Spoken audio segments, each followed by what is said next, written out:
আরজিকর কাণ্ডে বিদ্যালয়ের ছাত্রছাত্রীদের প্রতিবাদ করায় বিদ্যালয়ে পড়ল হোমকে পোস্টার।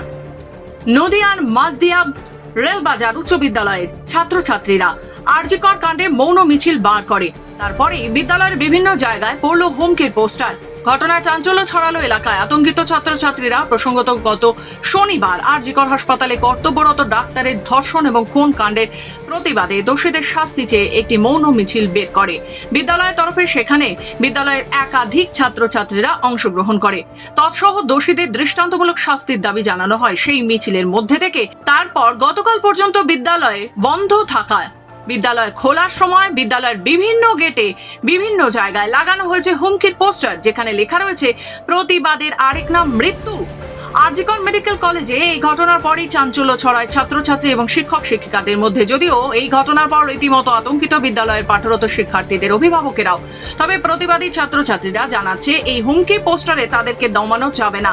তারা আরো বৃহত্তর আন্দোলন করবে। এই হুমকি পোস্টারের বিরুদ্ধে যদি জীবন দিতে হয় তাহলে সত্যের জন্যই জীবন দেবে বিদ্যালয়ের ছাত্রছাত্রীরা। তারা মুখ্যমন্ত্রীর কাছে আবেদন রেখেছেন, আমরা কন্যাশ্রী চাই না, আমাদের নিরাপদ সুরক্ষা দিন, তাহলেই হবে। এবং আরজিকর কাণ্ডের সঙ্গে যারা জড়িত তাদেরকে দৃষ্টান্তমূলক শাস্তি দিন। অপরদিকে ছাত্রছাত্রী অভিভাবকেরা এই ঘটনায় আতঙ্কিত হয়ে বলেছেন, কোথায় নারীদের নিরাপত্তা? একটা ভিন্ন ঘটনার জন্য দোষীদের শাস্তি চেয়ে রাস্তায় নামার ফলে যদি এরকম হুমকি খেতে হয় তাহলে কোথায় নারীদের নিরাপত্তা? যদিও এই ঘটনার পর আরেক অভিভাবক জানাচ্ছেন, মুখ্যমন্ত্রীর কাছে করজোড়ে আবেদন, আমাদের লক্ষ্মীর ভান্ডার বন্ধ করুন, সেই টাকা দিয়ে নারীদেরকে সুরক্ষা দিন।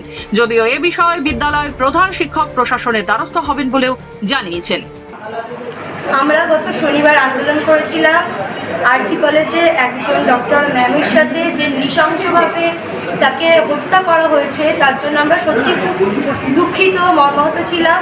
এবং তার মানে একদম সঠিক বিচার পাওয়ার জন্য আমরা স্কুলের ছাত্র ছাত্রী শিক্ষক শিক্ষিকারা সবাই মিলে আন্দোলন করেছিলাম।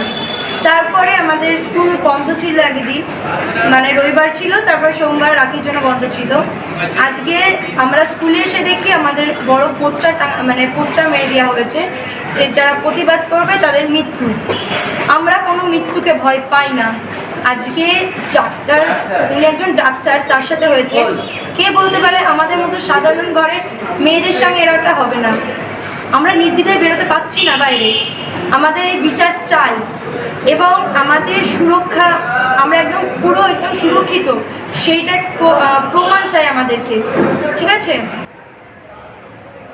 দেখুন, প্রতিবাদ তো সারা পশ্চিমবঙ্গ কেন, এখন আমেরিকাতে বসেও এখন প্রতিবাদ চলছে। তো প্রতিবাদের আরেক নাম মৃত্যু হলে তো আর প্রতিবাদে আমরা নামতাম না। সব কিছুকে তুচ্ছ করে দিয়েই আমরা রাস্তায় নেমেছি, সারা দেশ রাস্তায় নেমেছে। কারণ সবার আগে চাই আমাদের সুরক্ষা, মেয়েদের সুরক্ষা। মেয়েদের রাত্রে বেরোতে হবে, মেয়েদের কাজ করতে হবে। আর আমাদের স্বয়ং মুখ্যমন্ত্রী একজন নারী, তিনি নারী হয়ে আর একটা নারীর পাশে দাঁড়াবেন সব সময়, আমরা এটাই চাই। আমার মনে হয় যেহেতু এরকম একটা প্রতিবাদ করেছি আমরা, তো সেটাই আমাদেরকে হয়তো একটু ভয়টা দেখানোর জন্য এরকম পোস্টার করেছি। কিসের প্রতিবাদ মিছিল করেছিলেন আপনারা? আমরা প্রতিবাদ মিছিল করেছিলাম যে কলকাতা আরজিকর মেডিকেল কলেজে একজন ডাক্তারি পরিবারের উপরে যে নারকীয় অত্যাচার হয়েছে এবং তারপর তার মৃত্যু বা খুন, তার প্রতিবাদ এবং অপরাধীদের কঠোরতম শাস্তি চেয়ে আমরা একটা মৌন মিছিল করেছি। তাহলে কি পোস্টার পড়েছে আপনাদের বিদ্যালয়ে? পোস্টারে লেখা আছে প্রতিবাদের আর এক নাম মৃত্যু, নিচে লেখা আছে আরজিকর মেডিকেল কলেজ কলকাতা।